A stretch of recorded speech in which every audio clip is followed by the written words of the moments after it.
Hello, good morning, all of you. How are you? I hope you will be fine at your home. And today is the third class of chapter 3, means motion in a straight line. So एक बार recall कर लेते हैं हमने क्या क्या पढ़ा था. हम पढ़ चुके थे इसका introduction. Means motion is a most significant topic in physics. Then point objects, then reference system, और डिस्टेंस आज हम पढ़ेंगे. ओके, तो ये था एक रिकॉल जो प्रीवियस वीडियो में मैंने पढ़ाया था. तो now today we discuss on distance. ये की पॉइंट्स दे रखे हैं, क्या क्या डिस्कस करेंगे. Distance, types of motion, displacement, factors distinguish between displacement and distance, uniform speed and uniform velocity, and last topic variable speed and variable velocity. Now come to the point, distance. For a body in a motion, अगर कोई body motion में है, the total length covered by the body, यानी body के द्वारा जो total distance या length covered हुई, और the actual path followed by the body, यानी जो बॉडी ने पाथ फॉलोड किया विद अ गिवन लेंथ, यानी दी हुई लेंथ पर, which is irrelevant of type of path. मतलब उसमें ये कोई तय नहीं करेगा कि वो पाथ कैसा है, मीन्स स्ट्रेट है, कर्व्ड है, या जिगजैग मोशन में है. It measures only the actual path followed by the body. तो मैंने एग्जाम्पल में भी बताया है कि अगर कोई बॉडी ए से बी तक स्ट्रेट लाइन में जा रही है तो ये उसकी लेंथ हो गई ए और बी से. अगर कर्व्ड पाथ फॉलोड कर रहा है तो वो कर्व्ड पाथ में जो जितना भी लेंथ और डिस्टेंस ट्रैवल किया वो मेजर्ड होगा डिस्टेंस पे. और अगर जिगजैग पाथ में अगर वो मूव कर रहा है तब भी वो उसी path followed by the body with the distance. तो ये 3 एग्जाम्पल थे डिस्टेंस के. Here distance of a path between A and B, यानी यहाँ पर डिस्टेंस क्या है, ए और बी के बीच में जो पाथ है वो डिस्टेंस है. Okay, now the second point is types of motion. Motion के टाइप्स या गति के प्रकार. One dimensional motion, you know that one dimensional means कोई बॉडी एक्स एक्सिस में ट्रैवल करे. X axis means straight line में. A body moving along a straight line और a path is said to be undergo a one dimensional motion. For example, motion of a train along a straight line means, मैंने example भी दिया कि x axis में कोई चीज़ move कर रही है या कोई भी एक स्ट्रेट लाइन में कोई बॉडी मूव कर रही है तो वो वन डायमेंशनल मोशन फॉलो कर रही है. Now second point is two-dimensional motion.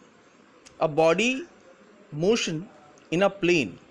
Plane का मतलब which having a two axis, z axis and y axis. Plane हमेशा क्या होता है, xy plane या yz या zx plane. आपने मैथमेटिक्स में पढ़ा होगा. तो plane is said to be a two coordinates followed by a body. A body motion is a plane is said to be undergo two-dimensional motion. जब कोई body to dimensional motion में जाती है तो उसको हम इस तरीके से समझेंगे. For example, motion of a shell fired by a gun means कोई गोली गन से फायर की गई तो वो दो कोऑर्डिनेट्स में जाएगी, या तो एक्स में जाएगी या वाई में जाएगी. और कैरम बोर्ड कॉइन्स जो मैंने बनाया है या तो एक्स एक्सिस में या वाई एक्सिस में, these are the two dimensional motion which define the body movement.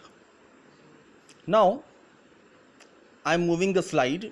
मैं स्लाइड को मूव कर रहा हूं. Three dimensional motion means which contain x y and Z.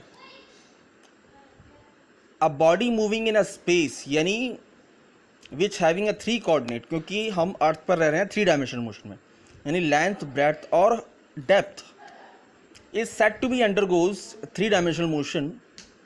For example motion of a kite in the sky और motion of a aeroplane. तो sky length में भी जा सकती है, ब्रेड्थ में भी जा सकती है और डेप्थ में भी जा सकती है. उसी वे में एरोप्लेन भी है, वो तीनों एक्सिस को फॉलो करेगा. तो ऐसी बॉडी जो तीनों एक्सिस को फॉलो करे वो 3 डायमेंशनल मोशन में कहते हैं उसको. ठीक है. नाउ अब मोशन के टाइप के बाद हम डिस्प्लेसमेंट पढ़ते हैं. डिस्प्लेसमेंट ऑफ अ पार्टिकल या of a body in a given time is defined as change in position of a particle in a particular direction during that time. यानी displacement वो quantity है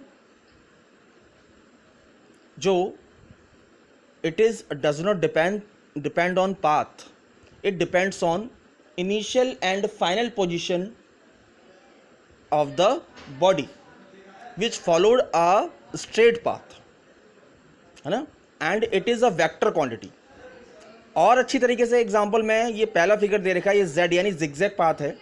कोई बॉडी a पर गई, a से फिर zigzag moving में b से गई, तो यहाँ डिस्टेंस क्या हो गया, the path followed by the body, but the distance is the minimum distance between final and initial position. तो एक स्ट्रेट पाथ हो गया, यानी जो डॉटेड लाइन है वो क्या शो कर रही है, दिस इज द डिस्प्लेसमेंट. दूसरे एग्जांपल में कर्व्ड पाथ कोई बॉडी फॉलो कर रहा है, बट द मिनिमम डिस्टेंस यानी छोटे से छोटा डिस्टेंस क्या हो सकता है उन दोनों के बीच में, तो the shortest part followed by the body A and B is called displacement. Now factors distinguish displacement from displacement. ऐसे कौन से फैक्टर्स हैं जो डिस्टेंस को डिस्प्लेसमेंट से अलग करते हैं. तो मैंने 2 अलग अलग सेक्शन बनाए हैं. पढ़ते हैं पहले डिस्प्लेसमेंट के बारे में. डिस्प्लेसमेंट हैज़ अ डायरेक्शन, यानी वो डायरेक्शन स्पेसिफाइड करता है, while distance does not have any direction, कोई डायरेक्शन नहीं है उसके. सेकंड में magnitude of the displacement can both positive और नेगेटिव, यानी जो मैग्नीट्यूड है किसका, डिस्प्लेसमेंट का, वो पॉजिटिव, नेगेटिव और ज़ीरो भी हो सकता है. But in distance is always positive, it can never decrease with time, यानी वो टाइम के साथ डिक्रीज नहीं होता. दैट इज़ वाई कि डिस्टेंस उसे स्केलर क्वांटिटी बोला जाता है और डिस्प्लेसमेंट को वेक्टर क्वांटिटी बोला जाता है. Now third one, the length of the shortest path between initial and final points. जो मैंने अभी बताया कि डिस्प्लेसमेंट क्या होता है, the length of the shortest part between initial and final points, वो डिस्प्लेसमेंट होता है आपका. वहीं distance, length of actual path covered between the initial and final position of the points, यानी ए और बी के बीच में जो पाथ फॉलोड हो रहा है वो डिस्टेंस है आपका. नाउ मैं स्लाइड चेंज कर रहा हूँ, चेंजिंग द स्लाइड. अब डिस्टेंस को स्पीड से और वेलोसिटी को डिस्प्लेसमेंट से रिलेट करते हैं. क्यों? Speed is a scalar quantity while velocity is a vector quantity.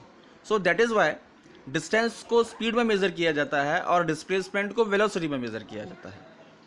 Okay, so the rate at which distance is covered, यानी डिस्टेंस किस रेट में कवर्ड होता है, स्पीड की रेंज में. Speed is equals to distance upon time. while in displacement the rate at which displacement takes place, यानी velocity is equals to displacement upon time. Second point, scalar quantity. क्या, distance is a scalar quantity, likewise speed, and velocity or a displacement is a vector quantity. Third, can have only positive sign, distance में only positive sign हो सकता है, और can have a positive, zero और negative value. Now move on the uniform speed and uniform velocity. These are the same thing, बस इसमें change क्या हो जाता है कि यूनिफॉर्म स्पीड में डिस्टेंस होता है, यूनिफॉर्म वेलोसिटी में डिस्प्लेसमेंट होता है. बाकी कॉन्सेप्ट सेम है. देखते हैं यूनिफॉर्म स्पीड क्या होती है। अब body is set to move with a uniform speed, अगर कोई बॉडी यूनिफॉर्म स्पीड में है, if it covers equal distance in equal interval of time. ये तो हो गया यूनिफॉर्म स्पीड का, कि कोई बॉडी इक्वल डिस्टेंस में equal interval of time cover करे। नाउ यूनिफॉर्म वेलोसिटी,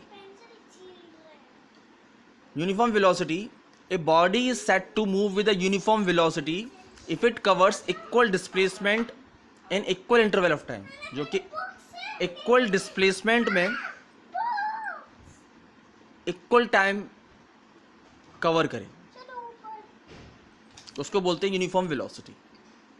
जैसे ये डिस्टेंस और डिस्प्लेसमेंट यानी यूनिफॉर्म स्पीड और यूनिफॉर्म वेलोसिटी का जो एग्जांपल है, जिसमें मैंने डिस्टेंस और डिस्प्लेसमेंट दोनों ही लिया है, वहाँ फर्स्ट आवर में 20 किलोमीटर, देन सेकेंड आवर में 20 किलोमीटर, देन थर्ड आवर में 20 किलोमीटर, देन फोर्थ आवर में 20 किलोमीटर, देन फिफ्थ आवर में 20 किलोमीटर। मीन्स यहाँ पर स्पीड क्या है, यूनिफॉर्म है, कॉन्स्टेंट।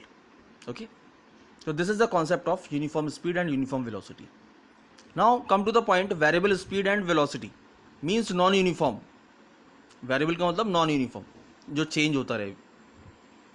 तो variable speed और non uniform speed, variable speed, a body is said to be moved with a variable or non uniform speed if it covers equal distance in unequal time interval। जो equal distance को cover करे लेकिन unequal time of interval slots में, ये होता है non uniform speed। now variable velocity means non uniform velocity, यहाँ speed नहीं है, velocity है। an object is said to be moved in a variable velocity is said to be it covers equal displacement with equal interval of time। यहाँ पर displacement आ गया, with covers equal displacement with unequal interval of time। यहाँ पर distance equal है लेकिन जो interval of time है वो अनइक्वल है। देखते हैं कैसे, कि पहले 10 मिनट्स में 20 किलोमीटर आवर चला, फिर दूसरे 20 किलोमीटर वो 20 मिनट्स में कवर किया, फिर नेक्स्ट 20 किलोमीटर वो 40 किलोमीटर्स में कवर किया, फिर नेक्स्ट 20 किलोमीटर वो 60 मीटर में कवर किया। तो that is this concept of equal distance in unequal time interval. Okay, so I think आपको समझ में आया होगा। Thank you very much, thank you for watching.